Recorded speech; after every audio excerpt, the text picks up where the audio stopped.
This is pure genius by the New York Jets front office, as there has been a lot of discussion surrounding multiple team needs with both the Jets and other teams, as this is the point of the year where you can make free agency signings that pay off in trades. And with the Jets having an abundance of starters in a particular position where only one guy starts, the Jets have an excellent chance to have increased their draft capital in such an easy way possible. And this is something that you look at and praise the New York Jets front office for. And we are going to break all this down and much more. What's up, guys?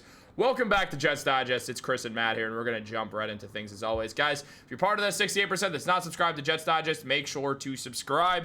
If you're not subscribed, man, I don't even know what you're doing at this point. We got daily New York Jets news. You don't want to miss out on any of this. But let's jump into the video. There is a lot to go over, as looking at this man right here, we are staring at Dan Campbell, the coach of the Detroit Lions. Now, obviously, when we think of Dan Campbell, for the most part, what we think of is Aaron Glenn, who we see pictured next to Darren Mougey right here. And that's because, for the obvious reason of Glenn coming off the newly formed Dan Campbell tree, with both of Campbell's coordinators becoming head coaches this offseason. But on top of that, something else struck with the Detroit Lions that has led to the New York Jets finding themselves in a position to make some draft picks basically appear out of thin air, Matt. Now, it was mentioned by Wendell Ferreira that on Monday, Detroit Lions center Frank Ragnow announced his retirement from football due to injuries, leaving behind a significant void on the team's offensive line. Presumably, the Lions will use second-round rookie Tate Ratledge at center, and the veteran options on the roster include Graham Glasnow, Kingsley Agukon, and Michael Nies. It's a hard pill to swallow and a bunch of hard names to pronounce, especially for a team that had already lost a starting right guard in Kevin Zeitler to the Tennessee Titans in free agency. It would be smart to add some depth to the interior of the offensive line.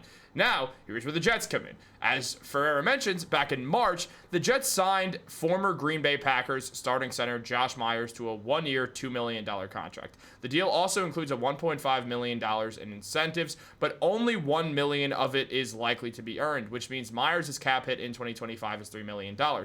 Myers is certainly not the prospect the Packers projected when they took him over Creed Humphrey in the second round of the draft in 2021, but a lack of a market for him in free agency was surprising to a certain extent. The center was a capable starter and played 3,479 snaps through his rookie contract for the Packers.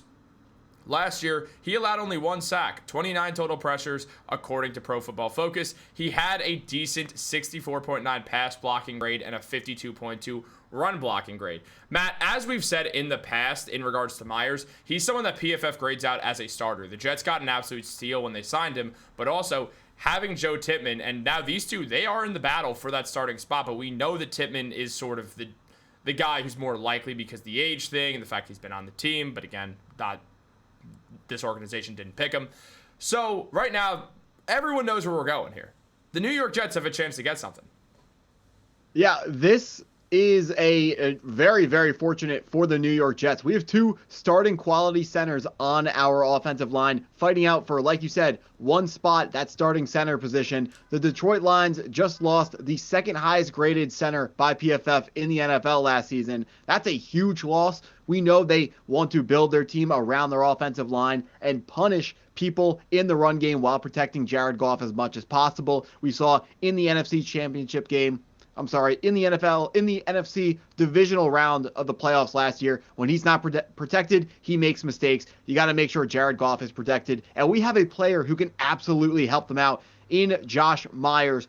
Or even if Josh Myers is winning the center battle, you can always send them Joe Tippmann. So don't just think it's Myers. It's whoever the coaches of the New York Jets decide is losing the battle right now. Just ship him away for a third-round pick. It's found money. We can always sign more backup centers in free agency. We love to have as much depth as possible in our offensive line, but this is a move that the New York Jets should not be turning down. They should absolutely be picking up the phone, calling Aaron Glenn's buddies over there at the Detroit Lions and offering them a center player who only under contract for 1 year is Josh Myers, like you said, still could be the piece to help train that other young interior offensive lineman that you mentioned. Tate Ratledge played guard for the Georgia Bulldogs last season. So I would imagine he's not going to come in and be an elite center immediately. If they want to move him to center, they can use Josh Myers for one season and then move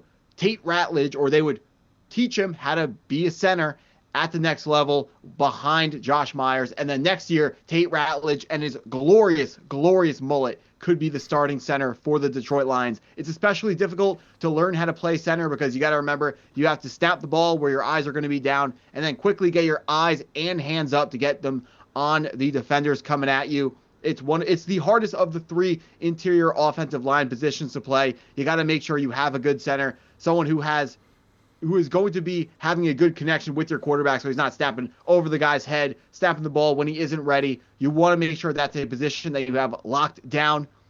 I don't think it's a coincidence at all that the top three centers graded out by PFF, Creed Humphrey from the Kansas City Chiefs, Frank Ragnow from the Lions, and then Tyler Linderbaum from the Baltimore Ravens. The top teams, those are all elite teams, and they all have elite centers. So it's not that big of a jump to say that the Detroit Lions really need to be looking into upgrading their center for this season if they want to continue to have an elite offensive line and an elite offense in general. Absolutely love the idea of the New York Jets shipping away Myers to go get another day 3 pick.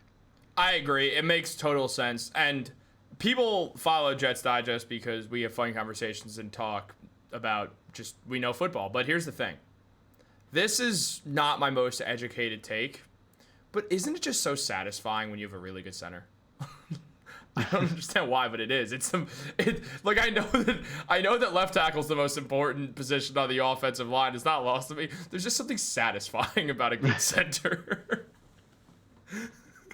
But also, look, Ferreira did mention exactly what you said. You can get a day 3 pick out of this situation. As Ferreira said, at this point, the Jets are expected to start Olu Fashanu, John Simpson, Joe Tippmann, Elijah Vera Tucker, and rookie Armand Membo. With Tippmann at center, it is hard for Myers to take over the starting job, barring injuries. And at the same time, that it's important for the Jets to have some offensive line depth.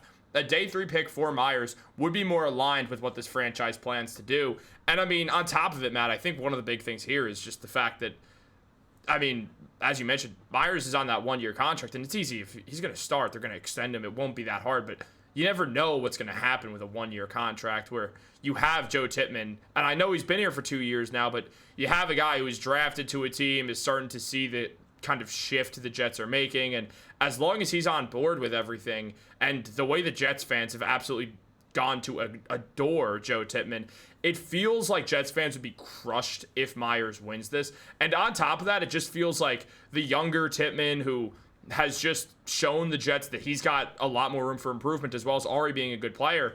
It feels like it would totally be Myers for a day 3 pick. That is so worth it. That absolutely is worth it. Remember, Josh Myers is under contract for one more season. The draft pick can only go up in value from now to then. And then when we do select someone in the 5th round, maybe we trade it, but if we did select someone, then they would be under contract for 4 more years. So that's just get guys under contract on cheap contracts. NFL teams are always looking to increase their draft capital. This is an easy way to do it. The New York Jets, we are a team that is probably not going to be going and making a big, deep run into the playoffs. So what does losing 1 year of Josh Myers really give you? And I know we love to preach, let the best player win the job, but I agree with you. It would be sad if Joe Tippmann did not win the job. But looking at his 73.4 grade on PFF, 8th best among all centers in 2024, I have a high level of confidence that Joe Tippmann will be able to go ahead and win this job here. Looking at the fact that Myers was the 38th best center, so that's a difference of 30 spots. Joe Tippmann's a real good young center, and I know you want to have a good center. That's what we grew up on, watching Nick Mangold, a fantastic center, snap for the New York Jets. So we're used to having a really good center. I remember the Cincinnati Bengals game where Mangold got inducted into the Ring of Honor.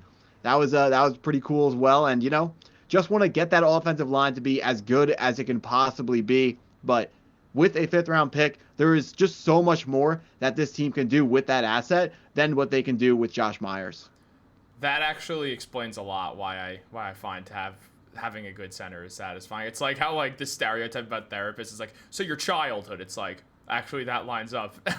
My childhood was a Nick. I had a Nick Mangold childhood, and because of that, I long for good centers.